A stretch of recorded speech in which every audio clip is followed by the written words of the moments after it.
말씀 같이 좀 볼까요? 오늘 제목은 성탄을 기다리는 이사야서 9장 2절에서 7절 말씀입니다. 이사야서 9장 2절에서 7절인데 우리 한 절씩 같이 읽을까요? 제가 먼저 읽겠습니다. 흑암을 행하던 백성이 큰 빛을 보고 사방의 그늘진 땅에 거주하는 자에게 빛이 비치도다. 주께서 이 나라를 장성하게 하시며 그 즐거움을 더하게 하셨으므로 추수하는 즐거움과 탈취물을 나눌 때의 즐거움 같이 그들이 주 앞에서 즐거워하오니 이는 그들이 무겁게 맨 멍에와 그들의 어깨의 채찍과 그 압제자의 막대기를 주께서 꺾으시되 미니안의 날과 같이 하셨음이니이다. 우리를 싸우는 그들의 친구와 피 묻는 겉옷이 그를 같이 자라사니니 이는 한 아기가 우리에게 낳고 한 아들을 우리에게 주신 바 되었는데 그는 어깨에는 정사를 메었고 그의 이름은 기묘자라 모사라 전능하신 하나님이라 용존하신 아버지라 평강의 왕이라 할 것이니라. 그 정사와 평강의 왕이 무궁하며 또 다윗의 왕자와 그의 나라에 군림하여 그 나라를 굳게 세우고 지금 이후로 영원히 정의와 공의로 그것을 보존하실 것이라. 만군의 여호와의 열심히 이를 이루시리라. 아멘. 우리 이제 성탄을 기다리는 설교를 좀 할 텐데 우리 좀 한번 인사합시다. 성탄을 기다립니다. 그렇게 한번 인사 한번 할까요? 네. 네. 별로 안 기다리는 목소리로. 앞으로 한 3주 정도 우리가 성탄의 의미에 대해서 좀 같이 공부하고 또 생각할 텐데 설교를 듣고 이 12월을 이 예수님의 오심에 대해서 좀 깊이 묵상하는 시간으로 좀 삼으면 좋을 것 같습니다. 내가 크리스마스 이렇게 이제 쳐보니까 네이버에 쳐보니까 연관 검색어에서 제일 많이 뜨는 게 크리스마스 하면 크리스마스에 갈 만한 거 이게 제일 먼저 떠요. 사람들이 크리스마스 하면 어디로 이제 가는 거를 생각하는 거 같잖아요.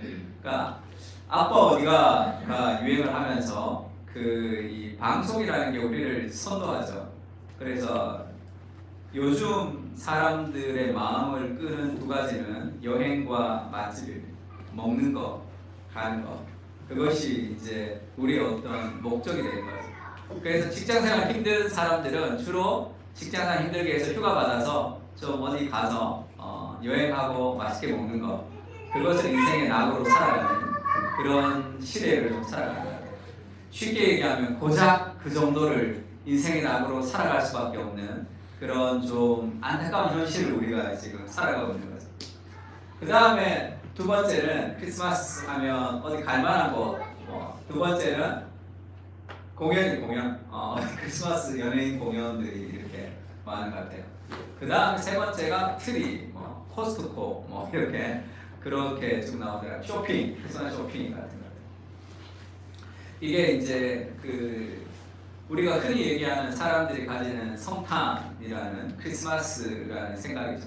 교회 안도 좀 비슷한 것 같습니다. 교회 안에서도 성탄하면 그게 어떤 의미로 어떻게 다가오는지 그거가 이제 정말 우리가 이제 성탄절이 다가올 때 우리가 이제 어떤 의미를 가지고 좀 기다리는지 살펴보면 좋을 것 같은데, 그래서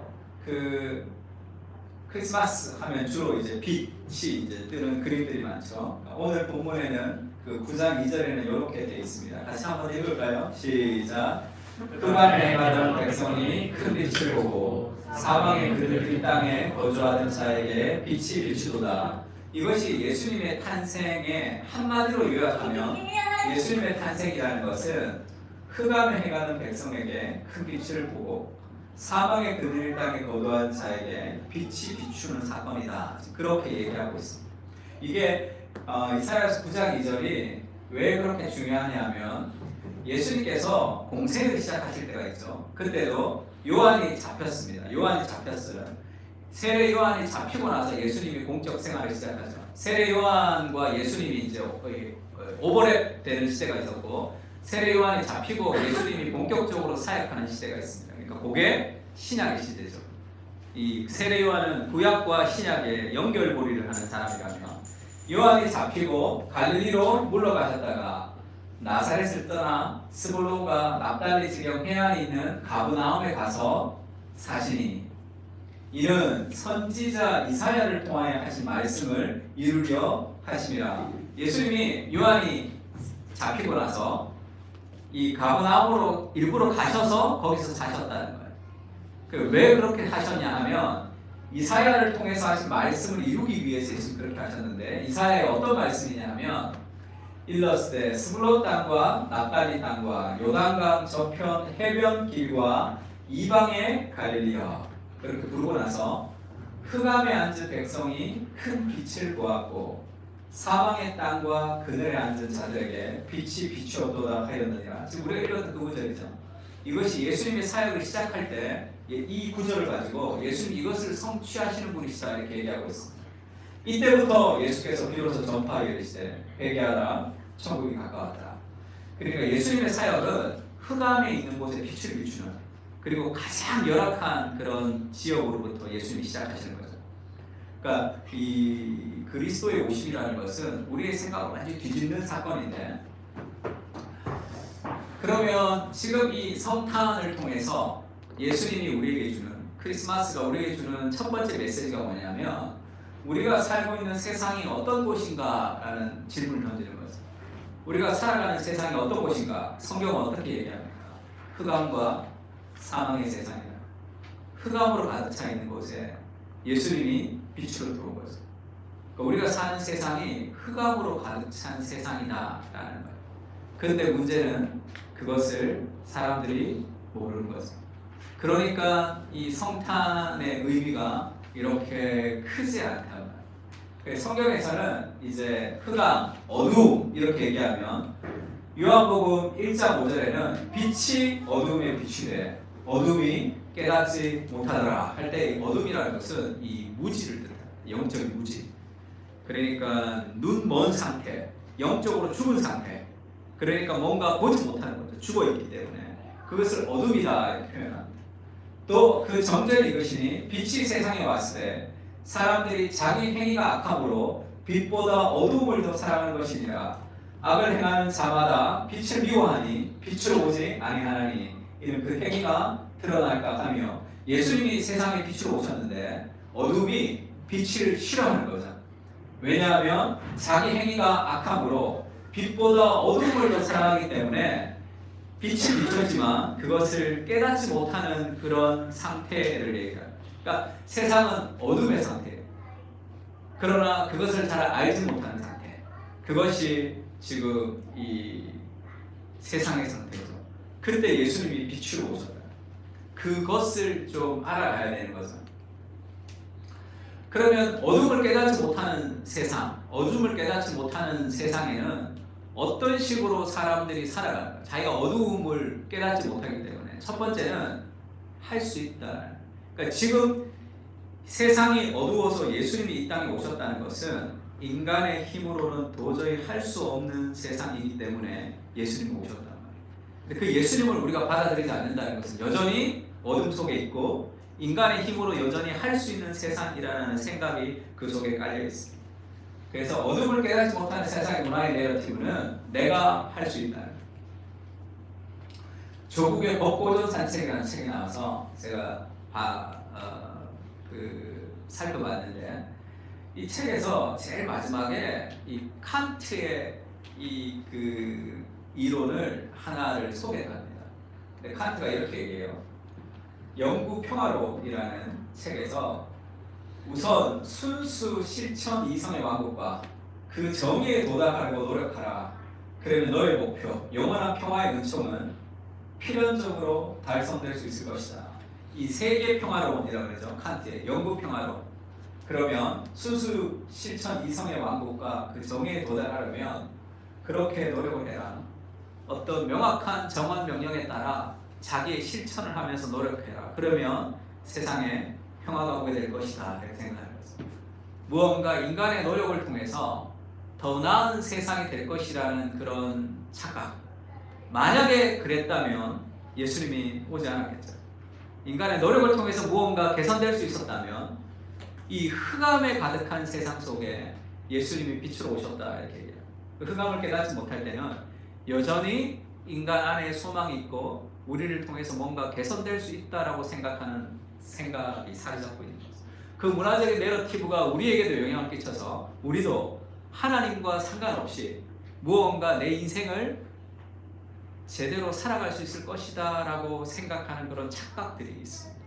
그러니까 하나님 앞에 인생을 드리지 못하면서 우리의 삶을 하나님께 나가지 못하면서 무언가 하나님이 내 인생을 아름답게 해주실 것 같다라는 이상한 생각들, 그러니까 하나님을 의지하지 않지만 내 힘으로 뭔가를 해나갈 수 있을 것 같다는 그런 착각을 하고 있는 거죠. 그러면서 이 영국 평화론에 그런 표현이 있어요. 외국인이에요. 그가 평화적으로 처신하는 한 그를 적대적으로 다루어서는 안 된다. 이런 명령이 있단 말이에요. 평화적으로 하면. 그럼 이 명령은 좋은 명령이지만 이 명령 우리가 지키는가? 그렇지가 않죠. 쉽지가 않단 말이에요.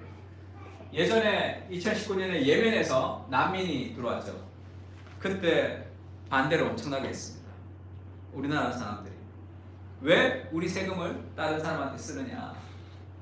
그러니까 뭔가 인간 안에 있는 이 죄성에 대해서 어떤 인간의 노력, 그 다음에 좋은 법칙, 좋은 제도 이런 것만으로 개선될 수 없다는 것을 좀 보여주고 있는 거죠. 그러면 어떻게 돼요? 우리는 할 수 있다라고 생각했다가 잘 되지 않으면 그럼 비관도 사로잡히고. 틴켈러가 다비덴 기독교에서 그렇게 하나님과 상관없는 그런 세상을 바라보는 방식이 두 가지인데 그건 낙관론과 비관론이죠. 왔다 갔다 널뛰기를 하는데 그러나 오늘날 역사의 진보의 이념은 무너지고 있다. 역사의 진보는 시간이 지나면 역사는 발전할 것이다 라는 생각이죠. 우리가 그렇게 착각하고 있는 이유는 기술의 발전 때문에 산업혁명 이후에 기술이 발전하기 때문에 세상은 더 나아지고 있다라고 착각하고 있는 거죠. 그래서 우리의 삶을 돌아보면 이전보다 훨씬 더 좋아졌느냐? 편해졌죠. 그러나 정신적인 문제, 여러 가지 삶의 스트레스, 그 다음에 그 삶의 수많은 일들은 여전히 더 증폭되고 있을 수 있어요. 진보의 이념은 무한한 경제적 팽창을 전제한다. 경제가 계속 성장해야지만 역사의 진보라는 것은 기대할 수 있다는 거죠. 그것도 참된 진보는 아니지만 그동안의 문화가 현저하게 변해 역사를 보던 이전의 낙관론은 빛을 발했죠. 왜냐하면 경제가 무너졌거든요. 세속 개념이 진보하려면 한결같은 무제한 경제 성장이 필요하죠. 그래야 사람마다 자기 기준의 선에 따라 날로도 자유롭게 행복을 추구할 수 있기 때문이죠. 그러나 이런 식의 경제 성장은 계속 이어질 수가 없다. 그래서 자본주의의 한계가 닥치는 그때부터 민주주의가 한계가 도달할 거죠. 왜? 지속적인 성장을 통해서 뭔가 착각하고 있었던 세상이 지금 꺾여버렸습니다. 그러면 오늘날의 젊은이들은 어떻게 생각해요? 다 불만 속에서 어떤 비관론 가운데 세상을 살아요. 세대 비관론에 번진 불평등 아리. 그러니까 지금 도저히 내 힘으로 바꿀 수 없는 세상의 불평등 안에 있는 거죠. 그래서 모든 관심을 어디에 기울입니까? 정치 기울이죠. 정치를 똑바로 하면 세상이 바뀔 것처럼. 그러나 필요하겠죠. 필요하겠지만 그것이 세상을 온전히 바꿀 수는 없습니다. 노력을 해도 성공하지 못한다라고 생각하는 청년들의 비율이 1994년도에 보다 지금 2020년도에 이만큼 올랐어요.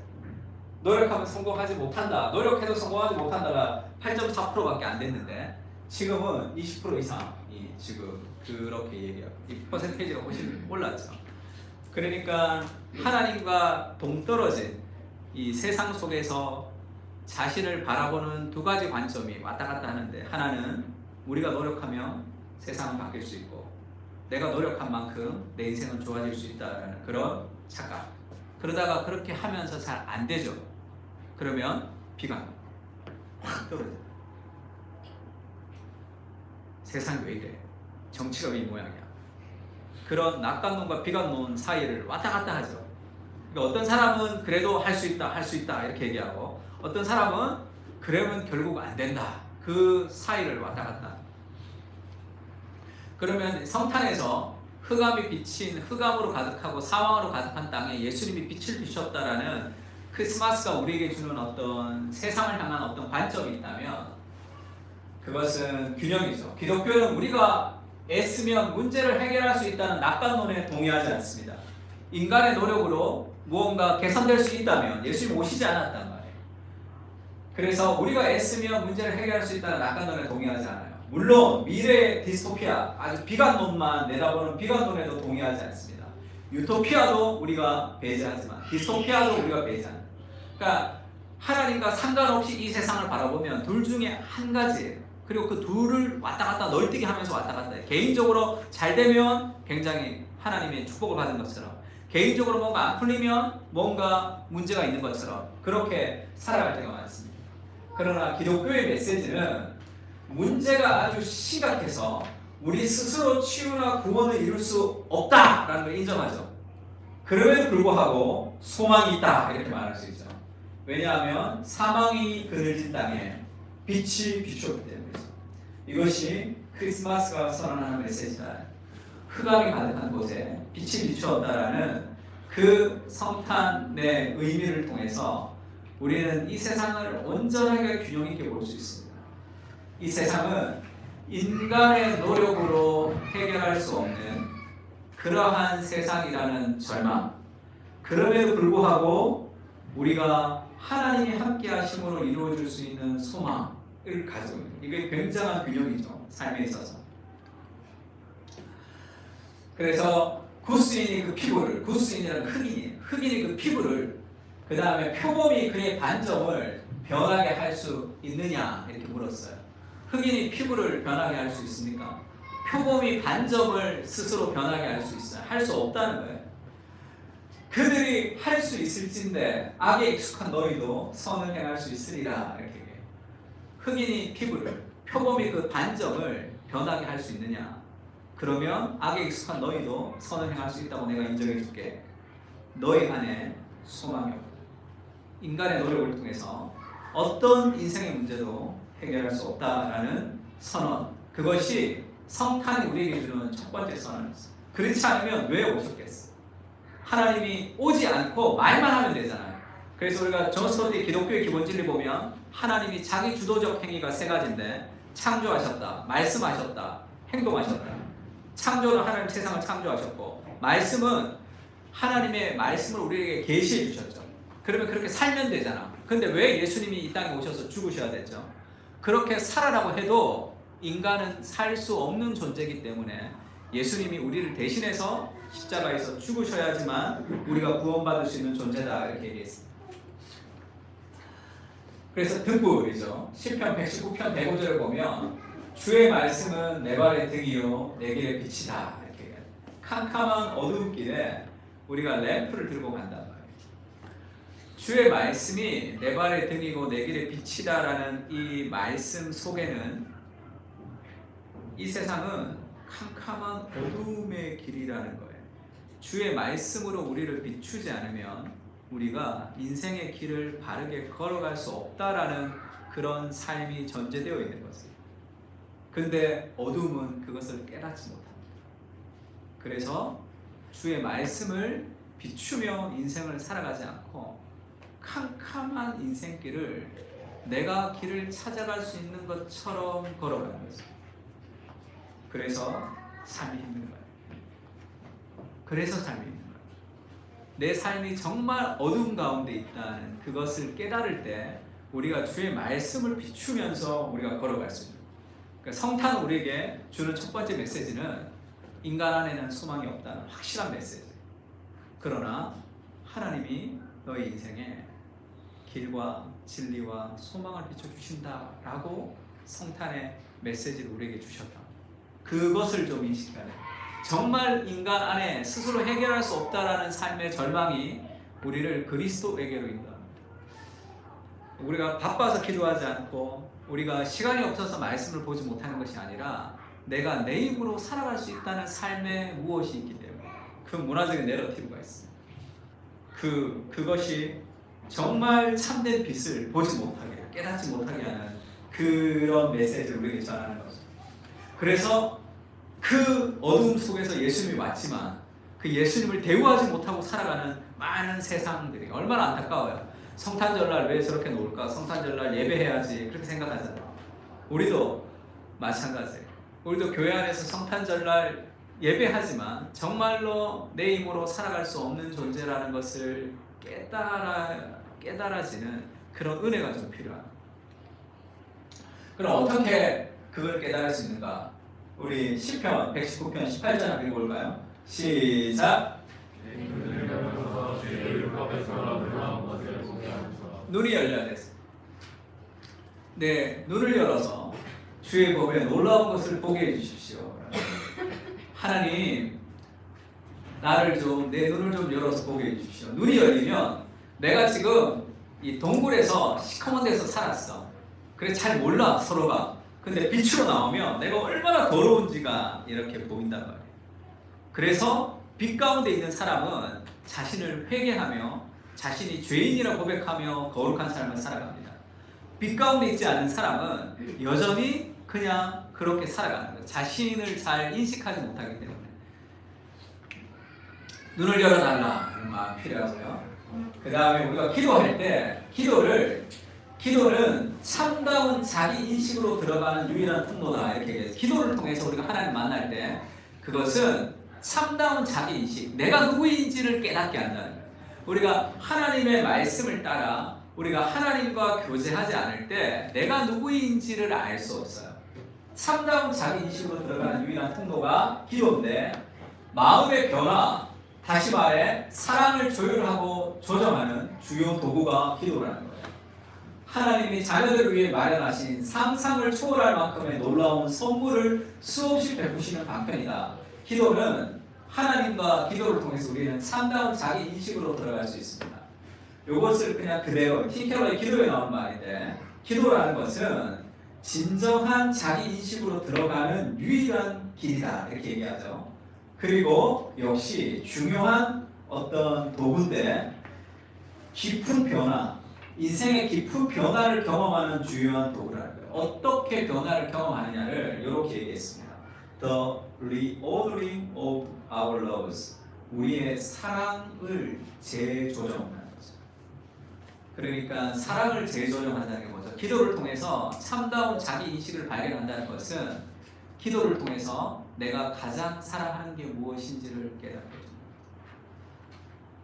내가 가장 사랑하는 무엇이 있는 거죠. 그것을 리오더링, 하나님을 가장 사랑하게 사랑의 순서를 바꿔요. 그것이 우리 인생에서 삶의 변화를 일으키는 가장 확실한 방식입니다. 삶이 변화되고 싶으면 내가 뭘 사랑하는지를 알아야 돼요. 내가 가장 사랑하는 그것을 바꿔야 돼요. 그러면 삶이 변화되게 돼요. 사랑의 순서를 따라 삶에 재편되기 때문에 그렇죠. 그러면 어떻게 하면 우리가 그 영적인 무지의 상태에서 우리가 정말로 그 의미들을 깊이 깨달을 수 있는, 눈이 열릴 수 있는가는 거죠. 우리가 이 세상이 어두움 가운데 있고 예수님이 빛으로 오셨는데 그것을 바르게 경험하려면 어떻게 해야 되는가?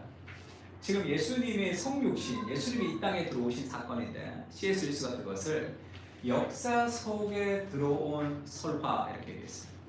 다시 얘기하면 역사 속에 들어온 신화 이렇게 얘기하는 거예요.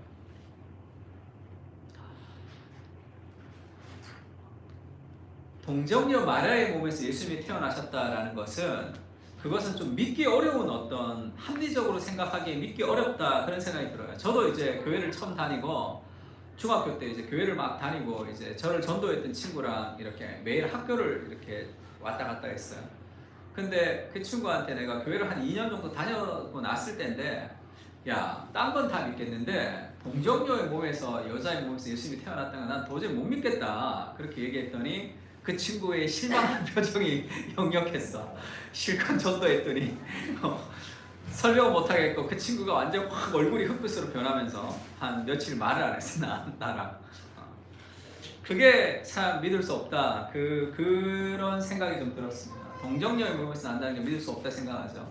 C.S. 루이스가 기적이라는 책에서 유령을 봤다는 사람을 내가 만났는데, 그 사람은 유령을 봤다고 해도 그게 유령은 환상이다 이렇게 믿고 있기 때문에 그것을 자기가 믿지 않는다. 그러니까 기적도 마찬가지라는 거죠. 자연주의 세계관이라는 신념을 가지고 있는 사람들에게 어떤 기적적인 경험이 있어도 그것을 자연주의적으로 해석할 뿐이라는 거예요. 그냥 그것은 그냥 한 번에 있었던 어떤, 그러나 자연주의라는 이 세상 속에 성육신은 초자연이 들어온 거죠. 하나님이 개입한 사건입니다. 그래서 자연주의 세계관이라는 틀을 가지고 있는 사람들은 그것을 받아들이기가 쉽지가 않다. 그럼 그걸 어떻게 받아들일 수 있는가? 이 초자연이 이 자연 속에 들어왔다는 이 성육신의 사건을 어떻게 받아들일 수 있는가를 이렇게 얘기했어요. 설화를 읽을 때, 신화를 읽을 때 쉽게 얘기하면 우리에게 흘러 들어오는 것은 진리가 아니라 실제입니다. 이렇게 얘기했어요. 이게 무슨 얘기냐면 C.S. 루이스가 이 지식을 두 가지로 나눴습니다. 하나는 경험적 지식과 하나는 설명적 지식이에요. 그러니까 우리가 아이스크림을 먹었어. 너무 맛있어. 그러면 너무 맛있는 그때는 아무 생각이 없어. 그걸 경험하는 거예요.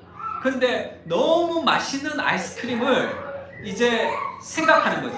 아이스크림이 왜 맛있을까? 아이스크림은 어떻게 맛이 있을까? 이것은 왜 나에게 맛이 있을까라고 그것을 지식으로, 설명의 지식으로 전환하는 순간 그거는 그 맛은 사라지고 지나간 과거를 유추하며 생각하는 그 생각만 남는다는 거예요. 너무 행복해. 너무 행복하는 그 순간에는 아무 생각이 없어요. 근데 우리가 행복을 생각하는 순간 그때 그 행복감은 사라지고 행복이라는 대상만 남게 된다는 거예요. 그러니까 경험적 지식이라는 것은 행복하다 이거야. 근데 그걸 다시 생각해 내가. 그건 설명적 지식이라는 거예요. 그냥 맛있다 할 때 그거는 경험적 지식이라는 거예요.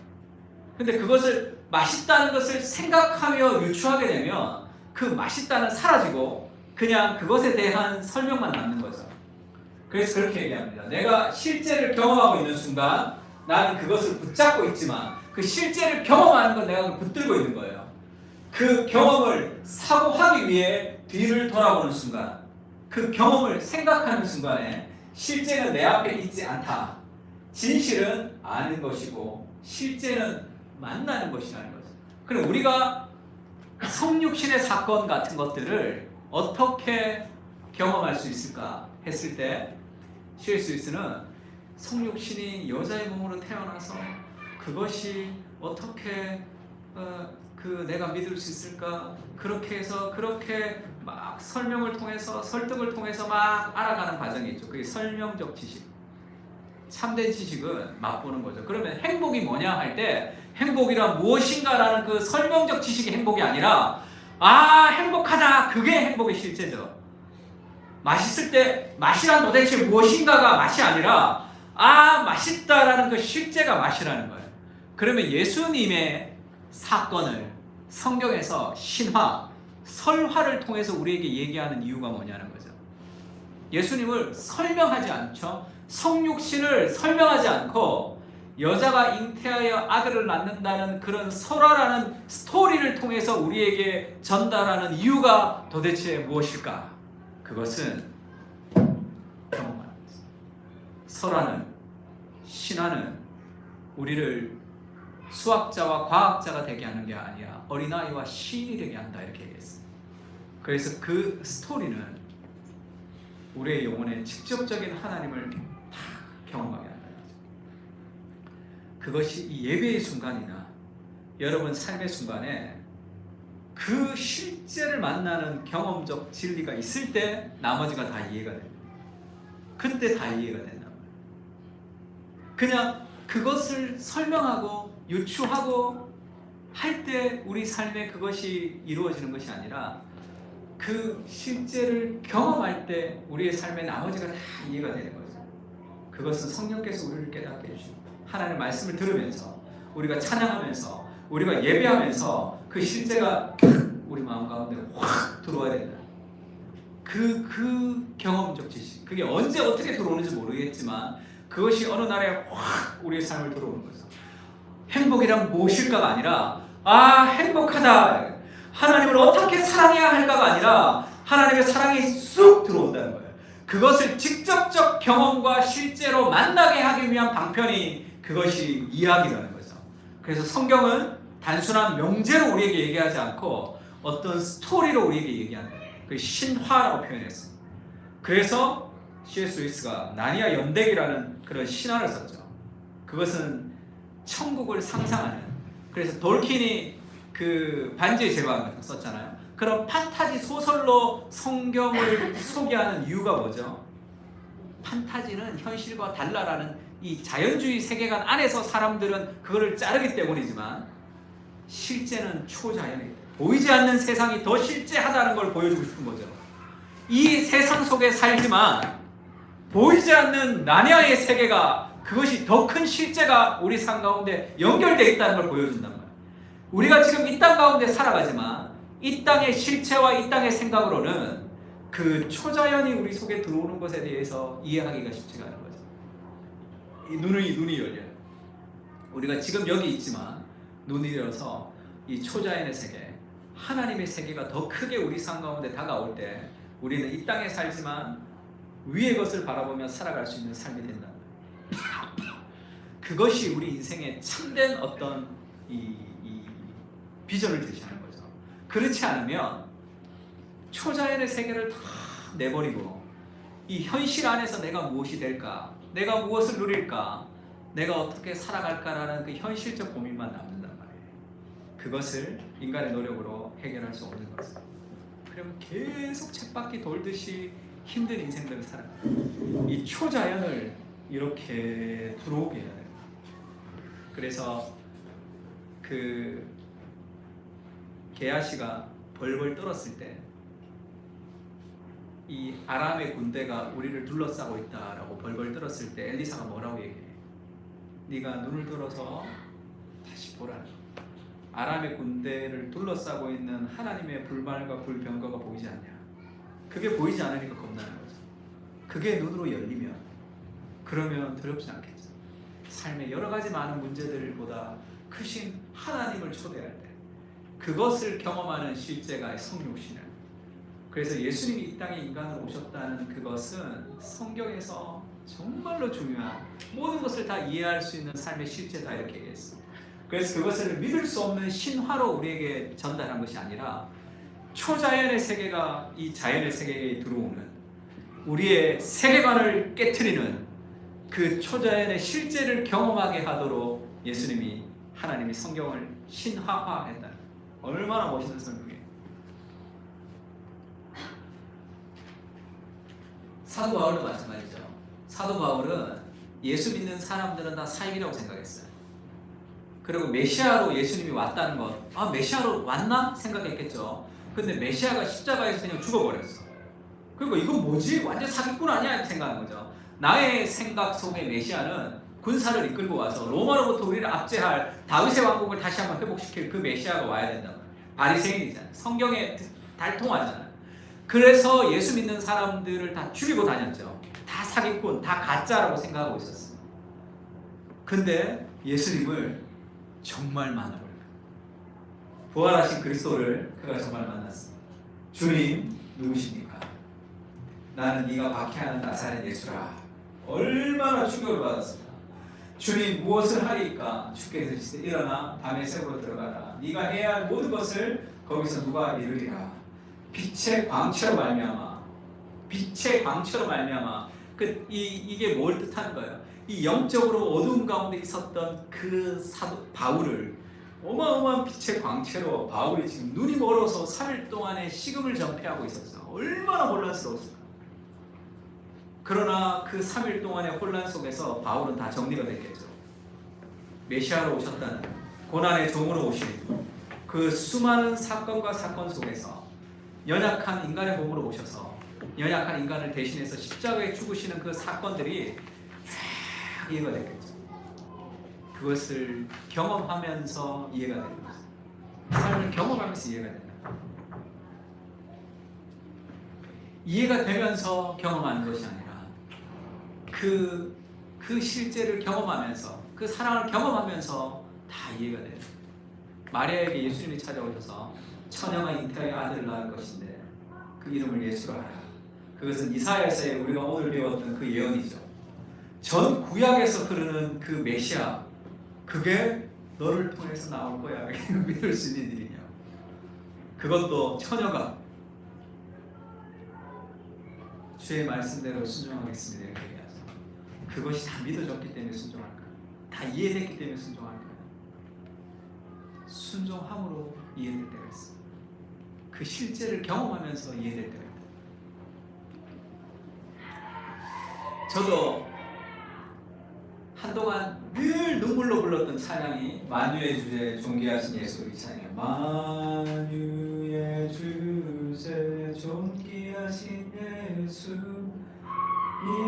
인자가 되신 하나님.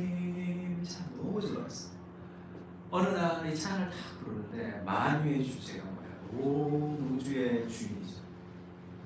존귀하신 예수 그리스도, 그 위대하신 천지를 창조하신 그 하나님이 인자 사람이 되셨다.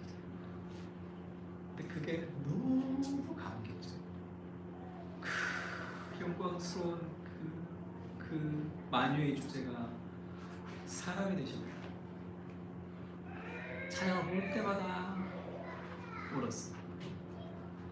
그것은 머리로 이해되는 것이 아니라 그 초자연의 세계가 우리 가운데 들어오는 그 하나님의 그 실제를 경험함으로 아는 거죠.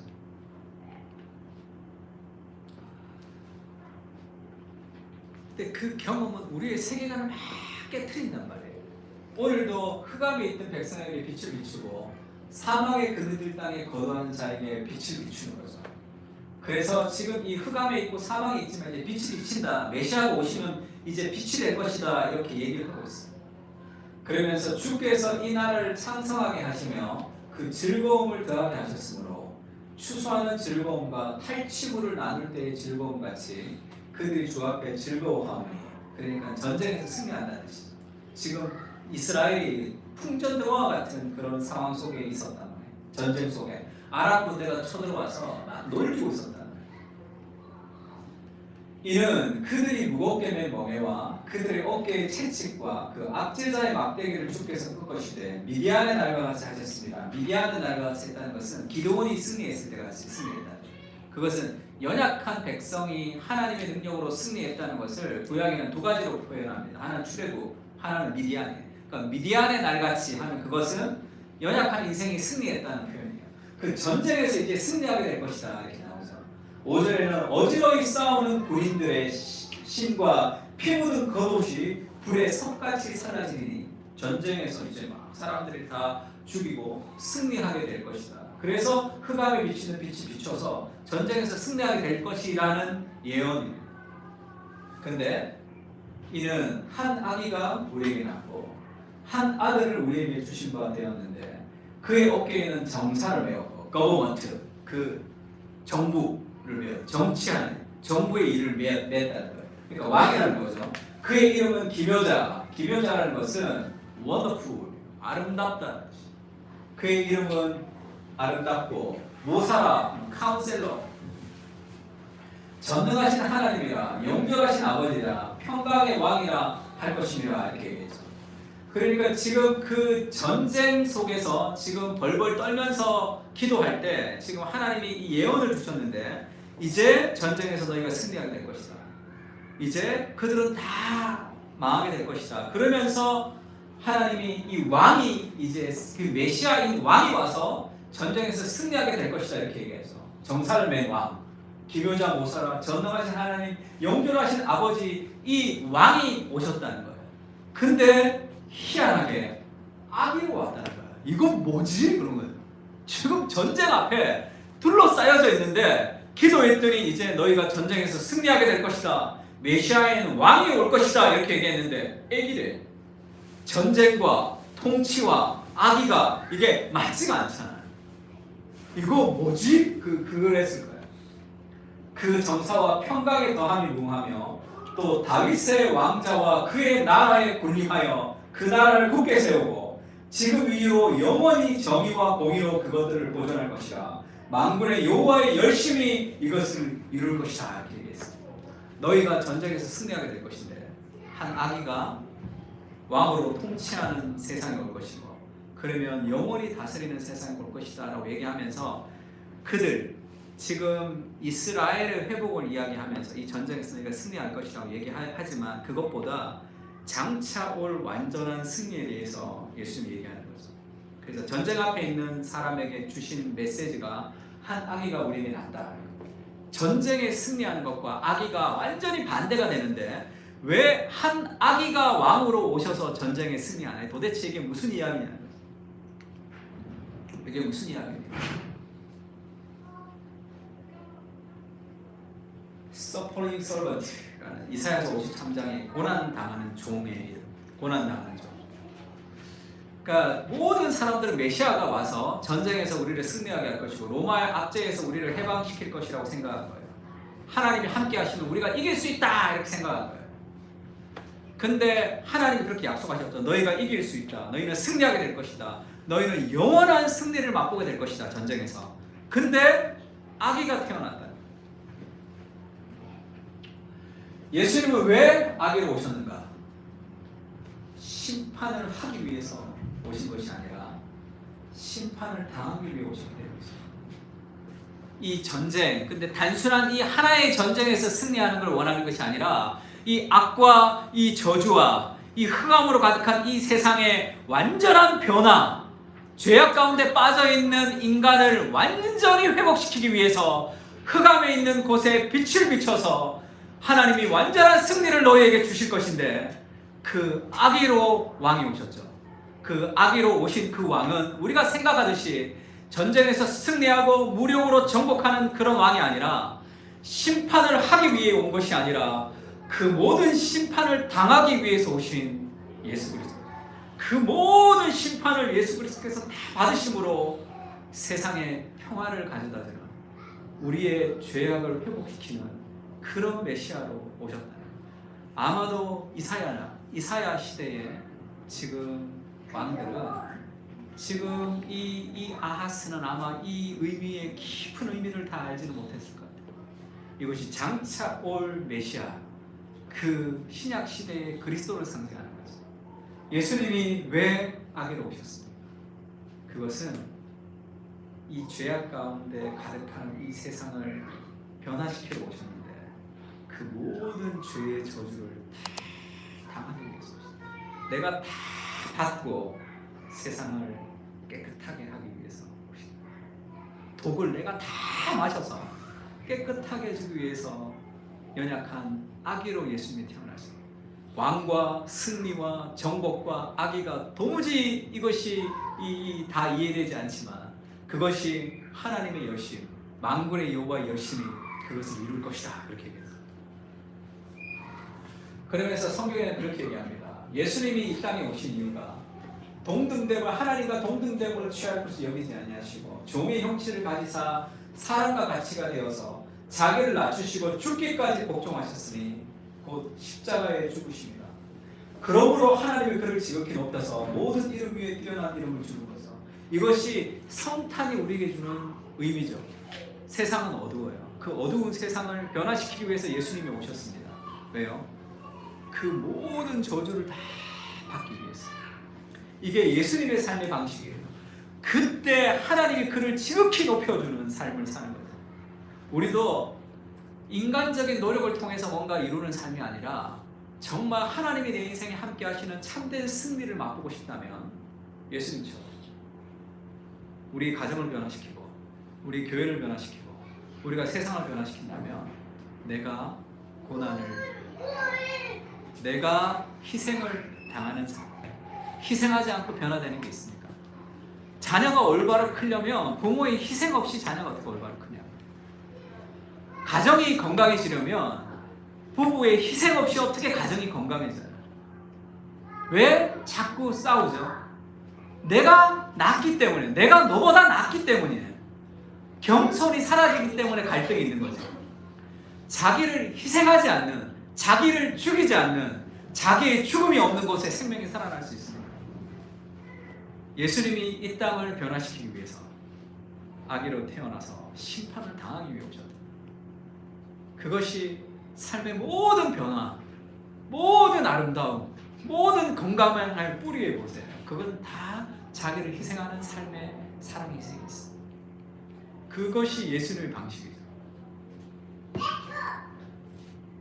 싫습니다, 목사님. 저는 압도적으로 잘 되고 싶습니다. 그것이 하나님의 방식이 아니에요. 그러면 뭐 나 하나 잘 될 수도 있겠죠. 수많은 사람 상처를 주면서 세상을 변화시키는 삶의 방식은 예수 하나님의 방식이죠. 그 그리스도가 나를 위해 저주를 감당하셨다는 것을 깊이 느끼시죠. 그래야지 인생의 사명이 생깁니다. 자기를 희생하는 것을 기뻐하는 삶입니다. 왜 인생이 재미없는 줄 알아요? 비전이 없기 때문에 그랬어요. 그러니까 다른 재미를 자꾸 찾아야 되는 거예요. 내일 출근해야 되는 거예요. 새벽 몇 시까지 축구를 보는 즐거움을 누리면서 그냥 살아야 되는 거야. 내가 이번에 저 세미나 가서 목사님들 좀 만났는데 월드컵을 잘 못 보는 사람들, 그 사람도 축구 좋아해요. 다 할 일이 많았어요. 할 일이 많았어요. 그거를 안 좋아하는 게 아니라 그보다 더 해야 될 일들이 많아서. 그러니까 왜 자꾸 마약과 술과 자꾸 그렇게 빠지냐 하면 삶의 방향이 없기 때문이죠. 내가 이루고 싶은 삶의 소망이 없는데 그게 자꾸 옆으로 가는 거예요. 그 삶의 어떤 이 꿈, 하나님의 비전이라는 것은 그리스도의 사랑을 깊이 경험할 때 그때 오는 거예요. 그러면 나도 그렇게 살아가고 싶어요. 내 삶에 수많은 어그러진 세상 속에서 내가 자기를 희생하며 해야 될 일들이 어마어마하게 많다. 그럼 바쁘죠. 예수는 우리를 위해서 저주를 받은 바 되어서 우리를 속량하셨으니 기록된 바 나무에 달린 자마다 저주하여 있는 자라 하였습니다. 예수님이 이 땅에 악으로 오신 것은 저주받기 위해서 오셨다. 예수님은 저주를 받기 위해서, 우리가 받아야 될 저주를 대신 받기 위해서 오신 것입니다. 그것이 예수님이 이 땅 가운데 악으로 오신 이유. 근데 흑암에 있는 사람들은 그걸 잘 모르잖아요. 그것을 깨달을 때, 그 실체를 깨달을 때 인생이 변화되는 거죠. 나도 그리스도같이 내 인생을 좀 드리며 살아갈 수 있는 그 삶의 열정들을 회복할 수 있게 됩니다. 우리가 지난주에 배웠던 말씀인데 하나님께서 이스라엘과 새로운 언약을 맺는다 이렇게 얘기했어요. 왜냐하면 왜 새로운 언약을 맺냐면 애굽 땅에서 맺었던 언약은 내가 그들의 남편이 되었어도 결혼했죠. 근데 그들이 내 언약을 깨뜨렸습니다. 구약의 언약은 율법을 그들이 깨뜨렸어요. 하나님이 언약을 맺었는데 말씀을 안 지켰단 말이에요. 남편이 되었는데 배신을 해버린 거예요. 근데 아까 우리 연수자매 얘기했듯이 헷세리의 사랑이라는 것은 이스라엘의 배신에도 불구하고 하나님이 포기하지 않는 끝없는 사랑으로 그들을 사랑하시는 그 성실하심. 이스라엘이 그들을 포기하고 배신했지만 그 언약이 그러면 실패로 돌아간 거죠. 그 언약이. 그래서 하나님이 새 언약, 이제는 다시는 실패하지 않는 언약을 내가 맺겠다. 이 다시는 실패하지 않는 언약은 뭐냐면 언젠가 그날 후에 언젠가는 내가 이스라엘 집과 새로운 언약을 다시 맺는데 실패하지 않는 언약. 왜냐하면 하나님의 말씀을 그들 속에 넣어버린다는 거예요. 그들의 마음에 기록해버린다는 거예요. 밖에 있으니까 율법을 못 지키니까 우리 속에 넣고 마음에 넣어서 너희로 하나님의 말씀을 즐겁게 지키도록 할 것이다. 다시는 죄를 기억하지 아니하는 그런 시대를 하나님이 만들 것이다. 그 시대가 뭐예요? 새 언약의 시대가 성령께서 오신 시대죠. 예수님이 우리가 계속 배신하니까 말씀을 계속 지키지 못하니까 자 너희는 소망이 없어. 이제 내가 너희가 말씀을 지킬 수 있도록 해줄게. 예수님이 그렇게 얘기해요. 하나님이. 그래서 지키지 못하는 죄의 저주를 예수님이 이 땅에 오셔서 그 저주를 다 받으시고 그것을 온전히 회복시키셔서 예수님이 승천하시고 성령을 우리 안으로 집어넣어 주셨죠. 영원히 떠나지 않는 성령이 우리 안에 있기 때문에 우리가 이제는 하나님의 말씀을 즐겁게 순종할 수 있는 사람이 되었단 말이에요. 오늘 이렇게 예배에 온 것도 우리의 노력으로 인간은 근본 하나님과 적대하는 것이 인간의 본성입니다. 우리 안에 있는 성령께서 지금도 일하고 계시죠. 그래서 우리가 하나님의 뜻대로 살지 않을 때 성령께서 근심하신다 이렇게 얘기합니다. 성령이 떠난다가 아니라 근심하시죠. 왜? 내 안에 영원히 계시고 성령이 근심하시면서 우리를 지속적으로 하나님의 말씀을 기쁘게 순종할 수 있도록 하나님 만들어 주시죠. 사랑을 보시게 되는 것입니다. 죄악 가운데 있는 우리가 흑암 가운데서 깨닫지 못하는 우리를 깨닫게 하기 위해서 예수님이 우리가 받아야 될 저주를 다 받으시고 우리를 대신해서 죽으시고 부활하심으로 우리에게 새로운 생명을 주셔서 우리로 살아갈 수 있도록 해주시는 거죠. 이 모든 것을 다 예수님이 하신 게 우리가 한 게 아무도 없어요. 우리는 그만큼 절망적인 존재죠. 그러니까 지금 내 안에 성령께서 오신 거죠. 이것을 예수님이 기대하시는 거예요. 이것이 이사야서에서 기대했던 하나님의 시대죠. 하나님이 지금은 너희가 율법을 지키지 못하지만 조금 있어라. 그날에 내가 율법을 즐겁게 지키는 시대가 올 것인데 예수님이 이 땅에 오시고 죽으셔서 성령을 부으셔서 지금 우리 안에서 성령께서 강권적으로 역사하고 계시다. 그래서 내가 의도적으로 성령을 자꾸 막지 않으면 성령께서 원하시는 것들을 좀 기도하면서 풀어놓으면 우리는 하나님의 말씀을 더 즐겁게 순종할 수 있게 돼요. 그래서 그것을 좀 믿어요. 근데 왜 안 되냐 하면 우리 제자훈련, 사역훈련 끝나고 저도 그런 얘기를 한번 했는데 사역훈련 끝나고 내가 말씀도 안 보고 기도도 안 할 것 같아서 걱정이에요. 그럼 뭘 더 믿는 거예요? 나를 더 믿는 거예요. 그렇게 믿지만 내가 그렇게 대단한 존재가 아니야. 내 안에 계신 성령을 좀 신뢰하고 내 안에 계신 성령께서 내 안에 하나님의 말씀을 사모하는 마음을 불러넣어 주시고 그것을 순종하며 걸어가야 되겠다 생각하면 그렇게 되게 있어. 때로는 넘어질 때도 있잖아요. 그러나 그게 되게 돼 있어. 그걸 어떻게 알 수 있는 줄 알아요? 말씀을 안 보고 기도 안 하면 어때요? 뭔가 찝찝한 마음이 계속 들죠. 그게 개운한 마음이 들지 않는단 말이에요. 그렇게 할 때 우리가 훨씬 더 개운한 마음이 들죠. 내 안에 계신 성령께서 일하고 있기 때문에 그렇습니다. 마지막으로 C.S. 루이스가 그렇게 얘기했어요. 기독교의 하나님은 내려오신다. 지존하신 절대자의 자리에서 시간과 공간과 인류 속으로 내려오신다. 자신이 창조하신 세계의 맨 밑바닥 해저까지 내려가신다. 그분이 내려오시면 파멸에 빠진 온 세상을 이끌어 다시 올라가시기 위해서다. 다이버와 같다는 거예요. 다이버가 물에 확 뛰어들어서 풍덩 입수해서 사라져버리죠. 바다 가장 밑바닥까지 내려가요. 다이버가. 그리고 다시 솟구쳐 호파가 터질 듯한 채로 수면을 뚫고 올라오죠. 그때 손에는 되찾으려고 내려갔던 소중한 물건이 물을 뚝뚝 흘리며 들고 있다는 거예요. 예수님이 우리를 구원하시기 위해서 정말 절망인 우리를 구원하시기 위해서 우리 인생의 절망의 끝자락까지 예수님이 그리고 그거를 가지고 다시 오릅니다. 그래서 우리가 새로운 생명들을 지금 얻게 된다.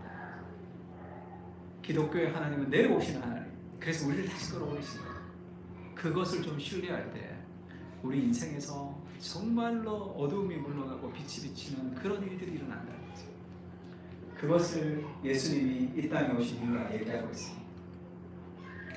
찬양 하나 하면 좋을 것 같은데 이제는 우리 예수 그리스도의 은혜와 하나님 아버지의 무한하신 사랑과 성령님의 교통하시는 은사가 이 땅에 하게 오셔서 우리의 모든 저주를 받으시고 심판을 당하심으로 우리를 더 이상 정죄가 없는 인생으로 만들어주신 그리스도의 사랑을 기억하며 우리가 그 은혜에 기쁘게 순종하기를 다짐하고 돌아가는 사랑하는 그 사랑교회 교인들 머리 위에 이제부터 영원까지 함께 계실지어다. 아멘.